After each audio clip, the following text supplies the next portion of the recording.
¿Qué tal? ¿Cómo está? Muy buena tarde. Muchas gracias por acompañarnos el día de hoy en una emisión más de A Su Salud. Les recuerdo que estamos a través de la 1550 de amplitud modulada y que también estamos llegando al interior del estado a través de la señal de la sintonía pública del Sistema Michoacano. Muchas gracias por acompañarnos. Soy Magali Soriano y a nombre de todo el equipo que hace posible este espacio le doy la más cordial de las bienvenidas. También permítame agradecer a nuestro patrocinador en el vestuario, a Sears Las Américas.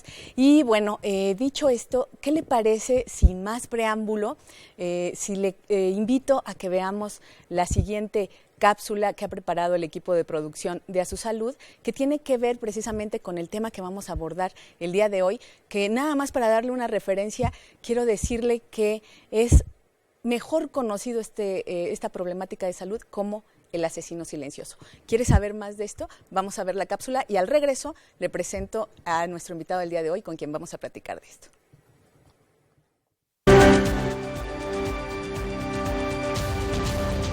La presión arterial es una medición de la fuerza ejercida contra las paredes de las arterias, a medida que el corazón bombea sangre a su cuerpo. Hipertensión es el término que se utiliza para describir la presión arterial alta. Las lecturas de la presión arterial generalmente se dan como dos números. El número superior se denomina presión arterial sistólica. El número inferior se llama presión arterial diastólica. Por ejemplo, 120/80. Uno o ambos números pueden ser demasiado altos. Una presión arterial normal es cuando la presión arterial es menor a 120/80 mmHg, la mayoría de las veces. Una presión arterial alta o hipertensión es cuando la presión arterial es de 140/90 o mayor la mayoría de las veces. Si los valores de su presión arterial son de 120/80 o más, pero no alcanzan 140/90, esto se denomina prehipertensión. Si tiene problemas cardíacos o renales o si tuvo un accidente cerebrovascular, es posible que el médico le recomiende que su presión arterial sea incluso más baja que la de las personas que no padecen estas afecciones.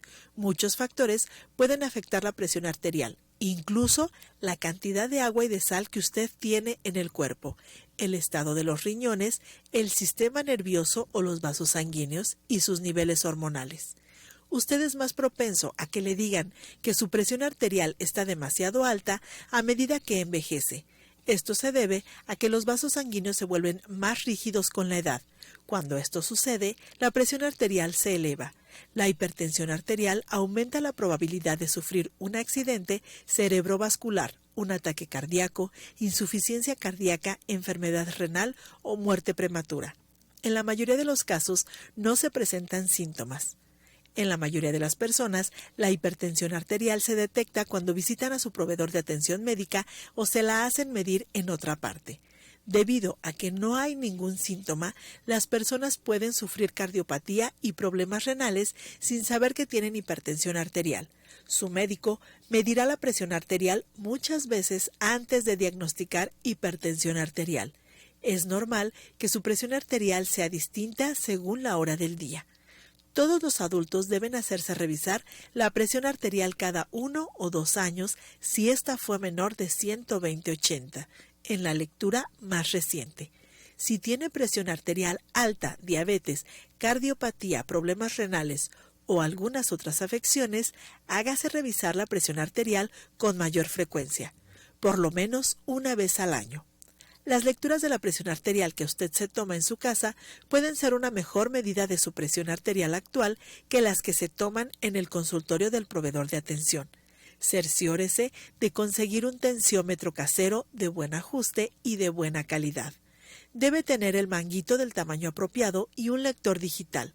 El objetivo del tratamiento es reducir la presión arterial, de tal manera que tenga un menor riesgo de complicaciones. Si usted tiene prehipertensión, el proveedor de atención médica le recomendará cambios en el estilo de vida para bajar la presión arterial a un rango normal. Rara vez se utilizan medicamentos para la prehipertensión. Bien, ahí estuvo la cápsula que preparó el equipo de producción de A Su Salud y, bueno, el asesino silencioso. la hipertensión arterial. ¿Cuántas personas no conoce usted, quizás que tenga alrededor familiares, amigos, amigas, compañeros, compañeras de trabajo, etcétera, etcétera, que tienen hipertensión arterial o que tienen elevada la presión? Bueno, de eso vamos a platicar el día de hoy y de por qué se le llama el asesino silencioso con el doctor José Antonio Gómez Garibay. Él es médico internista del Instituto Mexicano del Seguro Social, en específico nos visita del Hospital General Regional número 1, Morelia Charo. Doctor, bienvenido, ¿cómo está? Gracias, Magali, buen día. Muy bien, muchas gracias por la invitación y la confianza de tenernos aquí. Al contrario, doctor, pues bueno, el asesino silencioso, yo aquí tengo unos datos de la Organización Mundial de la Salud que refieren que 1 de cada 5 personas en el mundo tiene presión arterial alta.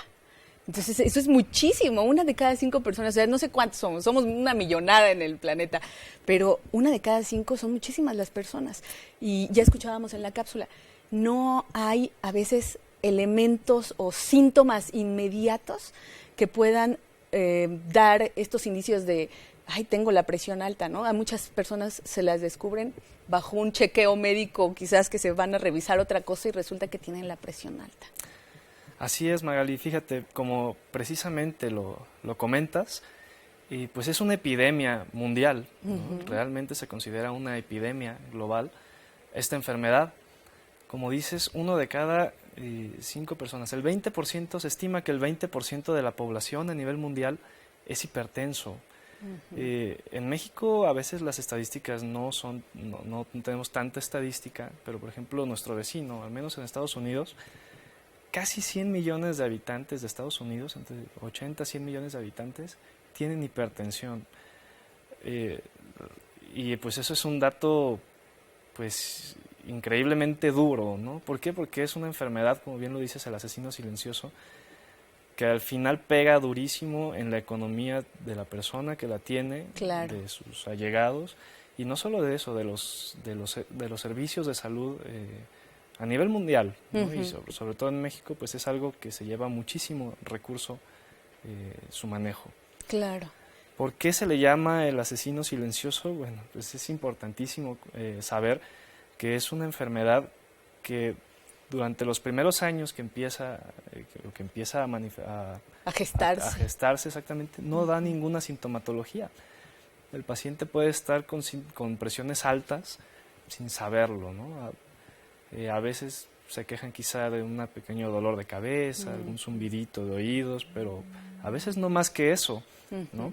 Y lamentablemente cuando ya hay sintomatología, cuando ya el paciente acude a una sala de urgencias, pues es porque la enfermedad está bien establecida y ya causando daño a otros órganos. Claro, eso que usted acaba de decir creo que es de suma importancia, porque ya que está la enfermedad, como bien dice, establecida en la persona, ya puede generar problemas en otros órganos que son vitales. Doctor, vamos a hacer una pausa, pero ¿qué le parece si al regreso nos platica un poco de cuáles son las causas o los factores que pueden provocar esta enfermedad pues tan silenciosa y que al final puede llegar a ser hasta mortal? ¿Qué le parece si vamos a la pausa? Claro que sí. Muy bien. Vamos a la pausa y enseguida regresamos. No se vaya, está usted aquí en A Su Salud. Estamos platicando con el doctor José Antonio Gómez Garibay, médico internista del Instituto Mexicano del Seguro Social. Ya volvemos.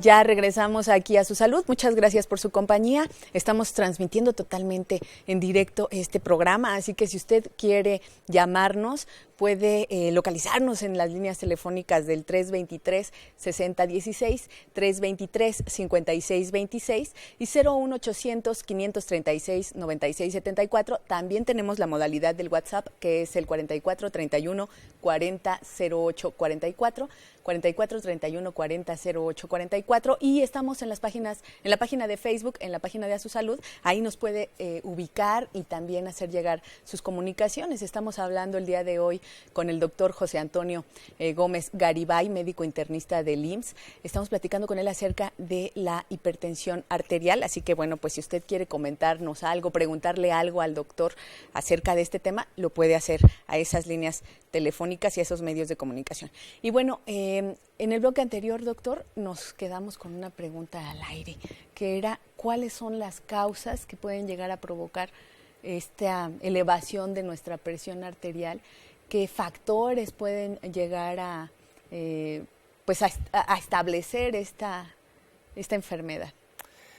Fíjate, Magali, es bien interesante. A pesar de tantos años que se ha estado estudiando la hipertensión, que como sabemos azota tremendamente a nuestra especie, no hay una causa aún bien establecida, es decir, esto me eleva la presión. Podemos considerar que hay dos tipos, o la clasificamos en dos grandes grupos.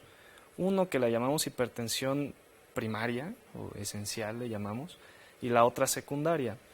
El 90% aproximadamente de todos los pacientes que tienen hipertensión caen en el primer grupo, que llamamos primaria. De esos, pues es realmente muy complicado saber exactamente qué la causó. Hay factores genéticos, factores ambientales y sobre todo factores en cuanto a los hábitos esos factores higiénico-dietéticos, externos, ¿no? Son muy importantes. El otro grupito de pacientes, el 10% de pacientes, pues sí hay unas causas bien definidas, alteraciones en el riñón, alteraciones en algunas glándulas, en particular endocrinas, que bueno, eso se puede llegar al diagnóstico y corregir, pero la gran mayoría, la causa a veces no se llega a conocer al 100%. O sea que estamos hablando de que, ahorita usted hablaba, afecta mucho a nuestra especie, ¿no? O a nuestra humanidad. Pero ahorita me viene la pregunta, nuestra raza, por ejemplo, esta raza latina, ¿hay tendencia mayor a ser hipertensos? Usted hablaba de los casos genéticos, ¿no? O sea, o de las herencias que pueden venir en nuestros genes para poder tener hipertensión, de la alimentación que cada vez está pues mucho más industrializada, ¿no? Y que al mismo tiempo pues todo el aparato, todo el sistema que nos mueve de alguna manera, que ya no tenemos tiempo muchas veces para establecer horarios para comer, para hacer quizás hasta nuestros alimentos, ¿no? Pues a lo mejor también van deteriorando todo este ritmo de vida, nuestra calidad de vida, válgase, ¿no?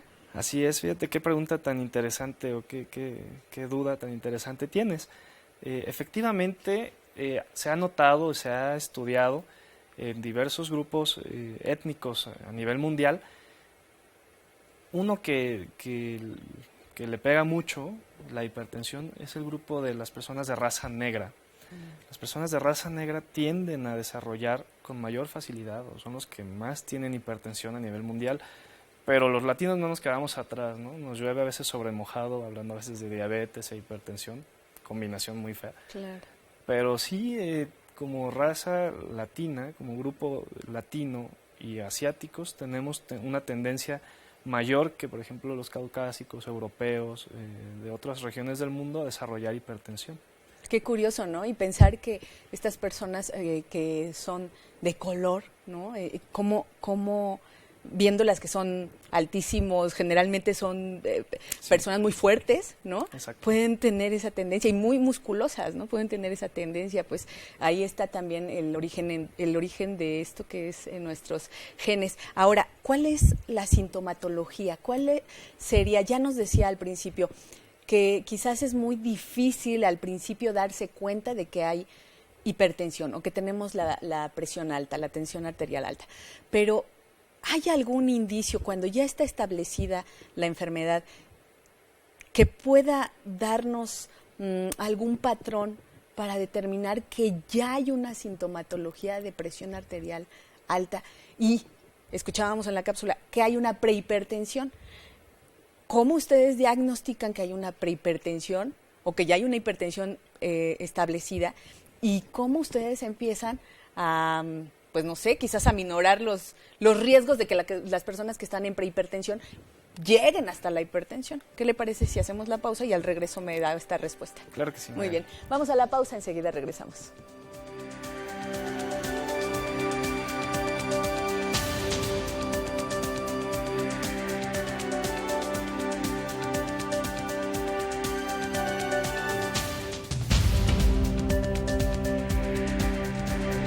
¿Qué es la hipertensión arterial? ¿Usted sabe? La hipertensión arterial es la grasa que se va acumulando en el corazón, señorita. Sí. Es la presión alta. Pues es el corazón, ¿no? Sí, es el corazón. Es de la presión, ¿no? Algo así. La presión, ¿no? Okay.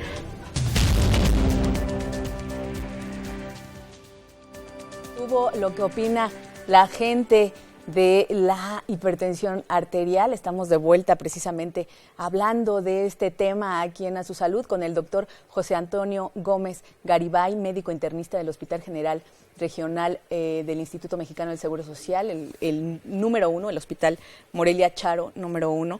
Estamos platicando de esto, doctor, y lo que opina la gente, ¿no? El doctor, la primera persona decía, pues es grasa alrededor del corazón, no, pues es presión alta, ¿no? Muchas personas lo relacionan con el corazón. ¿Es parte de los síntomas? Digo, porque con esa pregunta nos quedamos en el bloque anterior, ¿no? Pues sí, efectivamente, el principal mecanismo, el principal afectado, el implicado, pues es directamente el sistema cardiovascular. Estamos hablando del corazón como bomba, que bombea la sangre a través de los vasos sanguíneos, de las arterias, para distribuirlo por toda la sangre. Y precisamente, como ya en la cápsula se había mencionado, pues es la presión de las arterias, es decir, que las arterias no sean tan fácilmente, que se agranden, por así decirlo. El corazón le cuesta más trabajo y eso es la hipertensión. Claro. La presión de la sangre sobre las arterias. Ahora, decíamos también en la cápsula que hay una hipertensión y una prehipertensión. Y yo le preguntaba en el bloque anterior, ¿cuáles son los síntomas para poder determinar si ya está establecida, cómo lo diagnostican ustedes? Y para aquellas personas que quizás tienen el diagnóstico de prehipertensión, ¿es reversible esto? ¿Se puede llegar a evitar la hipertensión ya establecida en nuestro cuerpo? Eso es bien interesante. Síntomas a veces, como ya lo hemos platicado, a veces no hay ninguno, ¿no? Y eso, de ahí radica la importancia de empezar a detectar a tiempo estas patologías. Sí hay indicios, sobre todo en factores de riesgo que podemos encontrar en algunas personas, o tú solito, personas fumadoras, personas sedentarias que no hacen ejercicio. No cuenta el ejercicio que dicen, yo barro en casa. Y no, el ejercicio es actividad aeróbica, por lo menos 30 minutos todos los días, ¿no? Obesidad. Entonces, sí son factores que podemos ir observando, factores de riesgo, y decir, bueno, a lo mejor esta persona podría ser hipertensa. Entonces, más que la sintomatología es la prevención y la detección a tiempo. ¿Y cómo se hace la detección? Pues con un chequeo, chequeos de rutina. Con el baumanómetro, este tipo de... Así es, la medición de la presión arterial se hace a través de ese instrumento, del baumanómetro. ¿Cuál es ahorita estamos viendo precisamente en la pantalla cómo se mide en milímetros de mercurio la presión, pero a ver, aquí hay una medida, 120/80. Ese es el rango por así decirlo, de la normalidad.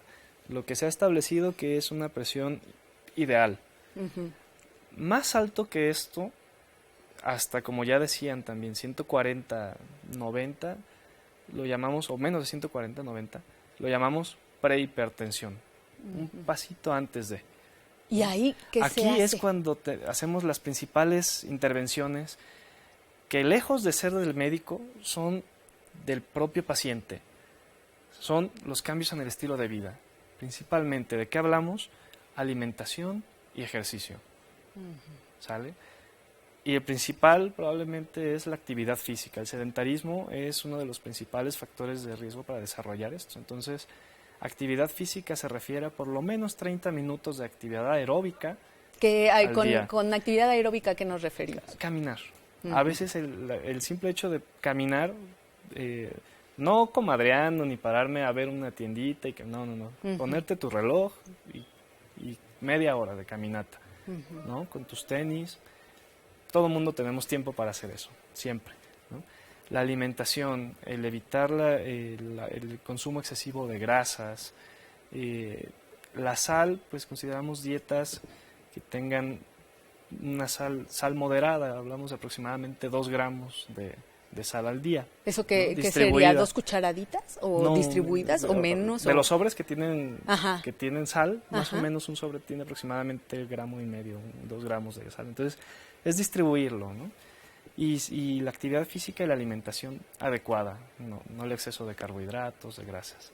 Sí, eso que usted está comentando, bueno, pues es yo creo que de lo que más cuesta trabajo, porque ya Sí. bien dice, parte de tener una mejor calidad de vida cuando las personas ya tienen esta afectación, pues es eliminar los malos hábitos, ¿no? Los malos hábitos alimenticios, los malos hábitos que no se tienen al tener un ejercicio o una disciplina de ejercicio y que al mismo tiempo no permiten que pues se oxigene el cuerpo, que sudes, porque también eso es importante, ¿no? Ahí se eliminan muchas toxinas, se elimina sal, ¿no? La sal que tiene incluso en exceso nuestro cuerpo y bueno, pues eso puede también tender a un equilibrio, si es que...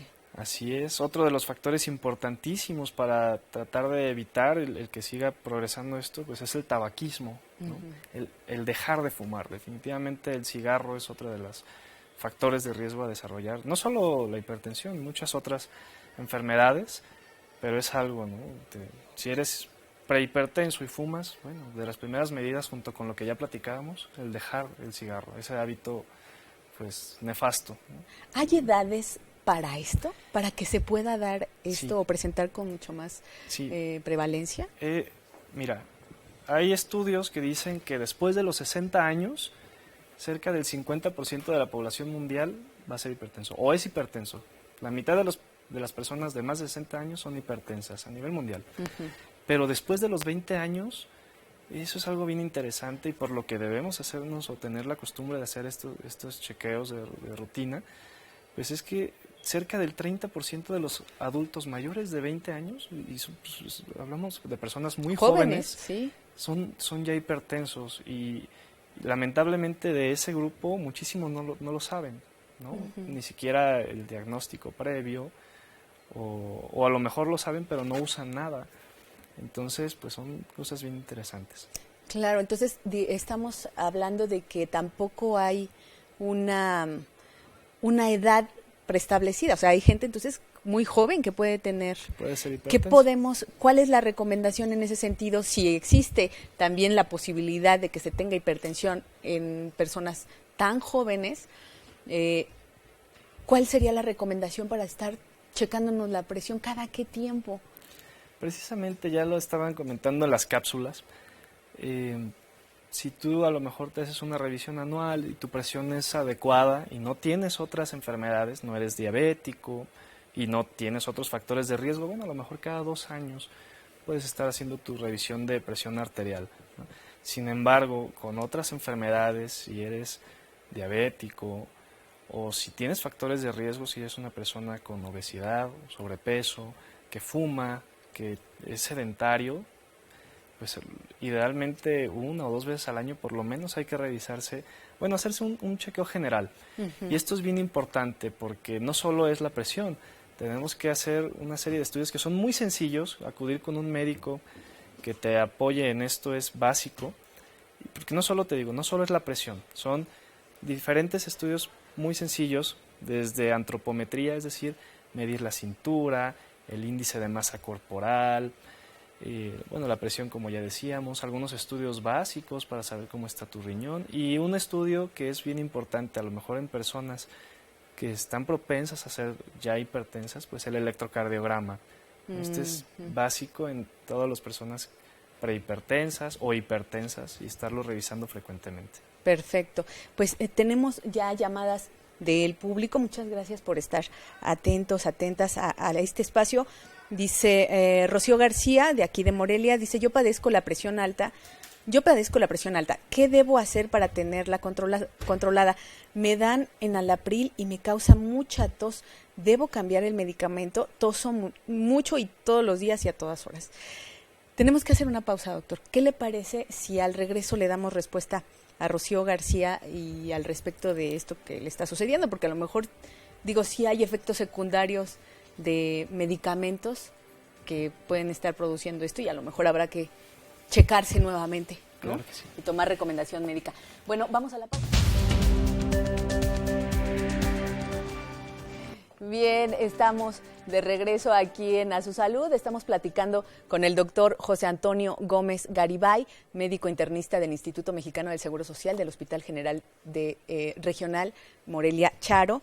Y bueno, pues nos quedamos con la pregunta de la señora Rocío García, que decía que ella padece de presión alta, pero que toma, que para tenerla controlada le dan enalapril, pero que le causa mucha tos a todas horas y en todo momento. ¿Debe cambiar el medicamento? Ella pregunta, a ver, doctor, ¿sí puede haber medicamentos que puedan generar o tener este efecto en algunas personas? Sí, mira, todos los medicamentos pueden tener algunas reacciones adversas, ¿no? Algunos de los medicamentos que están diseñados para tratar o para mejorar la presión arterial, algunos de ellos pueden tener este efecto que es el de la tos, ¿no? Entonces, idealmente tiene que acudir con su médico, y eso es bien importante, acudir a su médico, él la evalúa y probablemente vaya a requerir de un cambio de medicamento, hay una infinita variedad de medicamentos que podrían ser una buena opción para ella. Uh-huh. Y pues entonces tendría que tomar en cuenta la persona que nos habla, Rocío García, que habría que hacerse una nueva revisión, ¿no, doctor? O sea, un nuevo chequeo con su médico para que pueda manifestarle esto y ver si hay alguna otra forma de hacer un cambio, ¿no?, de medicamento que no le provoque también este tipo de efectos secundarios. Y pues bueno, yo creo que eso sería algo recomendable para ella, ¿no? Claro. En primera instancia, acudir a tu médico. Perfecto. También nos llamó Eleodoro Calderón, de aquí de Morelia. ¿Cuánta sal se debe consumir por día? Bueno, pues ya lo mencionó, es aproximadamente 1 gramo, doctor, o... Menos de 2. En personas hipertensas lo ideal es que sean hasta 2 gramos, menos de 2 gramos al día. Ok, perfecto. Ya decía el doctor que era justo lo que tiene el sobre de sal, ¿no? Que a veces ahí encontramos en algunos restaurantes, o bueno, pues habrá que hacer algún cálculo, quizás equivalga a una cucharadita cafetera tal vez de Sí, de sobre sal. todo, perdón que te interrumpa, un Sí. hábito que tenemos mal a veces en nuestra cocina o en nuestras casas es el salero en la mesa. Sí. A veces con quitar ese salero basta, ¿no? Con la sal que se cocina, nada más, Ujú. ¿no? Obviamente sin contar a las personas que a veces somos muy saladas. Sí, y yo me incluyo, ¿eh? Entonces sí tengo que tomar en cuenta eso. Bueno, sí, hay personas que sin probar la comida, incluso salero. antes la sal, ¿no? Antes que probarla, ¿no? Sí. Entonces también eso es un hábito, pues, malo y peligroso. María Elena Piñón dice, si se gana masa muscular, ¿tiende a subir la presión arterial? No, si se gana masa muscular estás hablando de que haces Ejercicio. ¿no? Ujú. No, ahí más bien hay que revisar otros factores. Al contrario, la tendencia con el ejercicio es que la presión arterial disminuya. Ujú. Entonces, bueno, pues habrá que ver si María Elena Piñón está presentando, o sea, a pesar de que hace ejercicio, a pesar de que quizás está incrementando su masa muscular, si hay alguna subida de presión arterial, pues bueno, hay que ir al médico, ¿no, doctor? Y ver qué está pasando. Ahora, escuchábamos también en la cápsula que hay un elemento como de estos factores externos que siempre están incluidos en nuestra vida cotidiana, que es el estrés, porque decía que también en la cápsula decían que como un factor afecta el sistema nervioso, ¿no? La hipertensión arterial. Pero pues también el estrés afecta el sistema nervioso, entonces no nos zafamos de eso. ¿Eso tiene que ver también con estas subidas de presión? Sí, hay factores importantes, a lo mejor no tanto como que sea la causa de Tienen que haber varias, de hipertensión. juntarse varias cosas. Exacto, pero a veces pueden ser un detonante para algunas otras manifestaciones, ¿no? A lo mejor situaciones de mucho estrés sí pueden liberar otras ciertas sustancias que hacen que la presión arterial suba, ¿no? Y ya manifestarse de otras formas. Pero pues pero como la creencia popular del susto, ¿no? Es que tuve un fuerte susto o un enojo y eso me causó la presión arterial alta. Ajá. O muchas personas dicen la diabetes, ¿no? No es así específicamente. Se tienen que conjuntar varios elementos para poder detonar algo así. Ahora, los cambios hormonales pueden jugar o ser un elemento importante para poder tener una presión alta o una hipertensión. Es un factor interesante, sobre todo en las mujeres. En las mujeres que están tomando algunos, por ejemplo, anticonceptivos, a veces sí puede haber cierta elevación de la presión arterial. Entonces siempre hay que estarlo vigilando, ¿no? Pero principalmente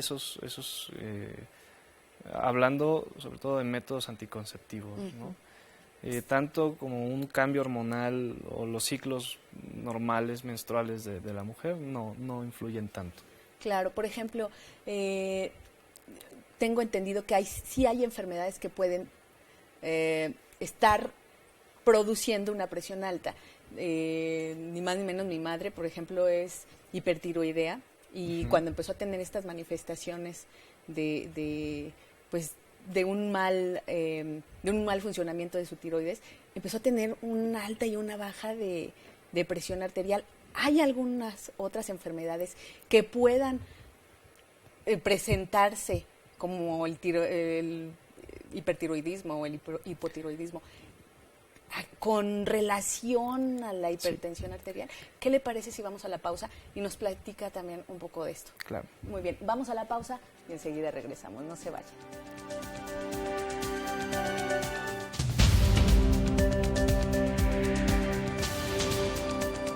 Ya estamos de vuelta aquí en A Su Salud. Estamos platicando con el doctor José Antonio Gómez Garibay, médico internista del Instituto Mexicano del Seguro Social. Ya tenemos otras llamadas de ustedes. Muchas gracias por comunicarse.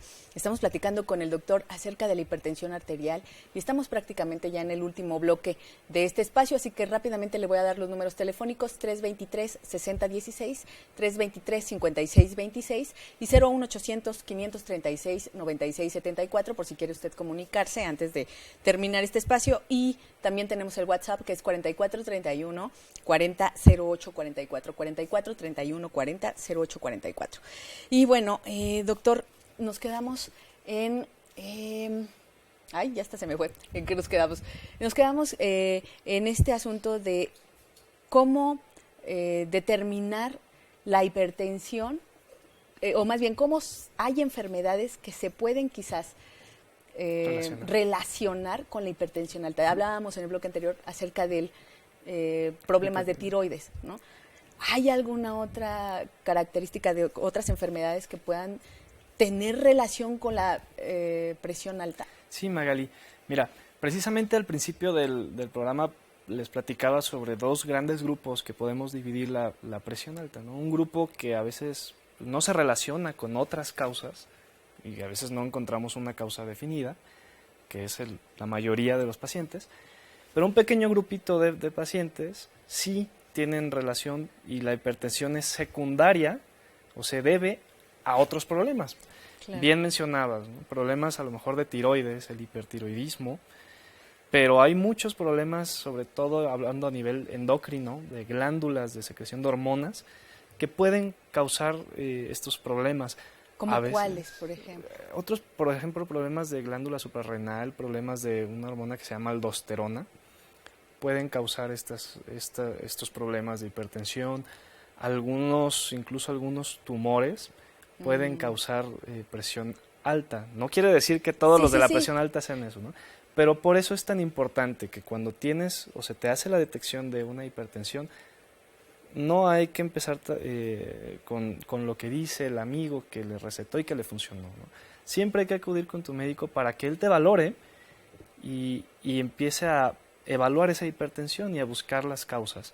Habitualmente, cuando son de causas secundarias, hay datos muy, muy particulares que nos pueden orientar a decir, bueno, este es de un origen, por ejemplo, del riñón, ¿no? El riñón está enfermo y por ahí está la causa de la hipertensión, o algunas otras enfermedades. Por eso es tan importante lo que platicabas, el no automedicarse o el esperarse tanto tiempo. Si tú te lo detectas, o te lo detectan en una pesquisa, por ejemplo, de que fuiste a un lugar donde estaban tomando la presión y te salió alta, bueno, hay que investigarla, ¿no? A lo mejor fue nada más esa ocasión y nada más. Sí, porque ya escuchábamos también en la cápsula que varía según la hora que sea, pues bueno, también varía nuestra presión arterial, ¿no? Y cuál es el momento más recomendable para tomar lo más certero posible esa medición. Eso es algo bien importante y todos los médicos seguramente cuando vas a tomarse la presión les dicen que tienen que estar en un lugar tranquilo, de preferencia aproximadamente 5 o 10 minutitos de estar tranquilos, sentados, sin haber tomado café, fumado, para tratar de que la medición sea más certera. Hay algo curioso que se llama síndrome de la bata blanca. A veces el paciente se pone nervioso en una clínica o con el simple hecho de ver al doctor con su bata. O sea, a veces se ponen nerviosos y eso hace que la presión pueda subir. Entonces, por eso es que en la cápsula mencionaban que las mediciones de casa a veces pueden ser más certeras que las que se hacen en un consultorio. De allí la importancia del automonitoreo. Si tú eres hipertenso, bueno, pues qué mejor herramienta que tengas un dispositivo para medir tu presión en casa, ¿no? Claro. Y que lo estés haciendo 1 o 2 veces al día. Ahora, por ejemplo, hay una pregunta que surge acerca de si, por ejemplo, una persona va un día y le detectan la presión alta, pero refiere que tuvo un desvelo mayor, ¿puede afectar esa presión? Sí, hay muchos factores que pueden afectar. Por eso es que el diagnóstico de la hipertensión no se hace con una sola toma. Eso es bueno decirlo. Deben ser tomas seriadas, habitualmente son por lo menos 2 tomas en diferentes sitios. Si estás con un médico, bueno, se hace en diferentes posiciones, a veces acostado, sentado, en un brazo, en otro brazo, y en diferentes citas, para realmente poder decir, ¿sabes qué? Tienes la presión alta, hipertensión, ¿no? Perfecto. Bueno, pues rápidamente vamos a las llamadas. Alfredo Sánchez de Zamora dice, ¿el sueño es parte de que trae uno la presión alta? Pues bueno, está relacionado con lo que acaba usted de mencionar. Berta Méndez, de aquí de Morelia, ¿cuáles son los mejores aparatos para tomar la presión? Porque hay varios, pero no salen muy bien. Felicidades al programa. Muchas gracias a Berta Méndez por la felicitación. Doctor, pues no podemos decir marcas, pero podemos decir los funcionamientos. ¿Cuáles son mejores, los tradicionales o los electrónicos? Sí, por la facilidad para el paciente, que no está a lo mejor tan relacionado con el área de la medicina, pues son los que tienen ya la pantallita digital, ¿no? Y los que se toman del brazo. En eso influye mucho exactamente que sea el tamaño del brazalete adecuado, porque a lo mejor el brazo es muy gordito y el brazalete más chiquito y pues no da la medición adecuada, ¿no? Pues marcas no se dicen, claro, pero podría pues se puede poner la recomendación a lo mejor en su distribuidora, ¿no? Donde hay distintos aparatos médicos, buscar la recomendación de ellos. Los de pulsera son buenos para tener mediciones en casa y más o menos tener un nivel de referencia. No son tan acertados como los de brazo y pues los mejores no dejan de ser los realmente el tradicional que el médico escucha, ¿no? El dispositivo y pues de mercurio. Pero claro, y pues muchas veces ese aparato no lo podemos utilizar todos, ¿no? Quizás se requiere también de cierta capacitación para poder usarlo. Claro, es una capacitación, pero al menos los de pulsera y los de brazalete que tienen la pantalla digital son muy sencillos de usar. Y pueden funcionar muy bien. Y es perfecto para cualquier persona. O sea, cualquier persona viendo el instructivo lo puedes usar. Perfecto, bueno, pues ahí está la respuesta para Berta Méndez. Raúl Trejo, de aquí de Morelia, dice, ¿es cierto que el corazón se hace grande después de años con la presión alta? ¿Qué consecuencias puede haber con esto?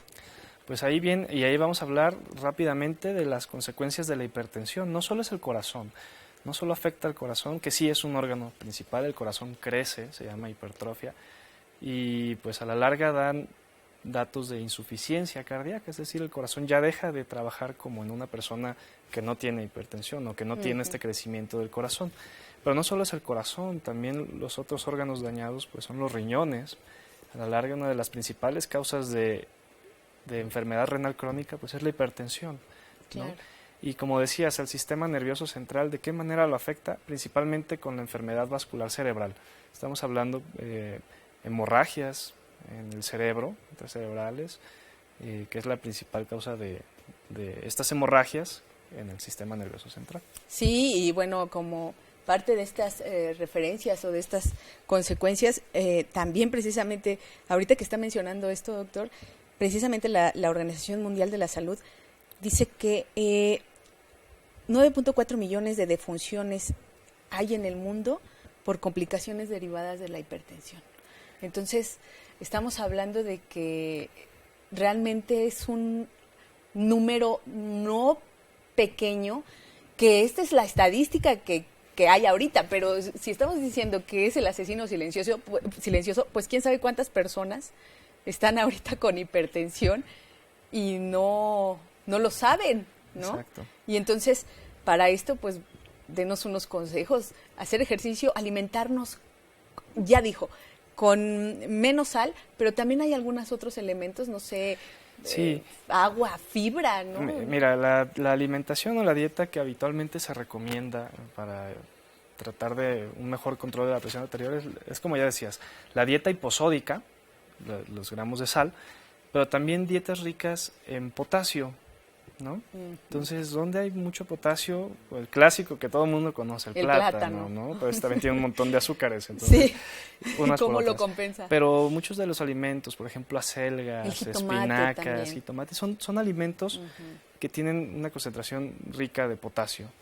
Entonces, la alimentación, importante, nuevamente los factores de riesgo, el sedentarismo, el tabaquismo, la obesidad como principal, uno de los principales factores de riesgo. Ejemplo. El alcoholismo, sí, de hecho la recomendación que se tiene por la disminución del alcohol, de la ingesta de alcohol, es aproximadamente en hombres 30 mililitros al día como un tope permitido, y en mujeres más pequeñitas 15 mililitros. Entonces sí, la ingesta elevada de alcohol también aumenta la incidencia de hipertensión, y como ves son muchas cosas, y es una enfermedad que cuesta mucho dinero. Entonces, ¿qué mejor que prevenir, que hacerse rutinariamente estudios que son muy sencillos, muy económicos, el acudir una vez al año con tu médico a que te haga una revisión general con estudios básicos que no son costosos, pues es lo más importante, porque ya una vez establecida la enfermedad y ya una vez con daños a otros órganos, pues híjole, el costo, monetario, pero también el costo en la salud es muy alto. Claro, y el costo emocional también para las personas que la tienen, con la que viven esta afectación, y para quienes le rodean, ¿no? Así es. Doctor, pues ya nos vamos. Muchas gracias por habernos acompañado. Gracias por la invitación. No, al contrario, muchas gracias al doctor José Antonio Gómez Garibay, médico internista del Instituto Mexicano del Seguro Social del Hospital General Regional número 1, Morelia, Charo. Y gracias también a usted que nos acompañó y que nos dio el favor de su atención. Gracias por llamarnos. Nos escuchamos y nos vemos el próximo viernes a las 12 del mediodía. Y le invito a que continúe aquí en el Sistema Michoacano de Radio y Televisión, porque ahí vienen las noticias con Javier Solórzano y después todas las noticias estatales con mi compañera Gerardina Carreño. Ya nos vamos. Muchas gracias. Muy buena tarde y muy buena salud.